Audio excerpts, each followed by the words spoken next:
Hi, this is Mike Heinum. I'm an attorney with Heinum Law in Harrisburg, Pennsylvania. And today I'd like to talk to you about a few issues that I consider to be very important for any person who's starting a small business.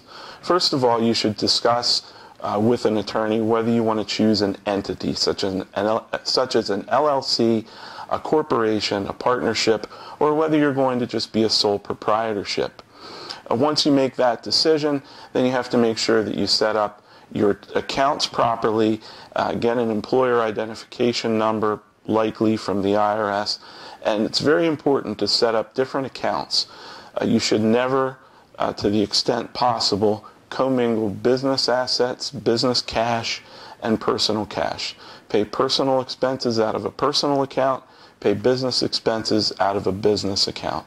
Very important to make sure that you keep the protections of the entity that you decide to choose, because commingling funds is one of the classic ways people sometimes lose the protection of the entity they choose.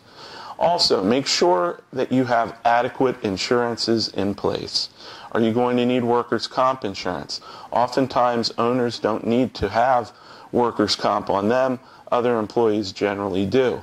If you don't have workers' comp on yourself, do you want to consider getting some kind of a disability plan insurance just in case something should happen to you? Make sure you have enough liability insurance for things that may happen on your premises. Make sure that you have enough insurance to cover your building if it should happen to burn down, employee theft, things like business interruption insurance. If you have a fire and you can't access your place of business for a few weeks, you need to have funds available to pay for a temporary location. So you want to make sure that you talk to your legal counsel and to a very trusted insurance professional who can make sure that you are starting out on the right foot with being protected. Finally, I would suggest that you have personnel policies, even very basic, in place so that people who work for you will understand what's expected of them, what's allowed, what's not allowed, and what could be possible grounds for discipline and or termination. And also make sure that you're properly designating the folks that work for you, whether they are an employee or whether they are an independent contractor. There are tests to do that you can use to apply to the circumstances to make sure that you're properly designating the folks in your organization. And when it comes to overtime, make sure that you're tracking time properly and carefully, and make sure that you're paying people time and a half for any time to which they're entitled to overtime.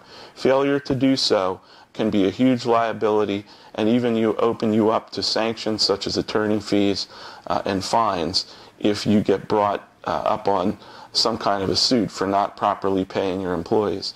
So the things that I discussed are just a few of the multitude of issues that people face when you're starting a new business.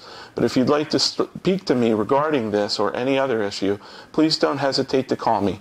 Mike Heinum with Heinum Law in Harrisburg, Pennsylvania. Thank you for watching.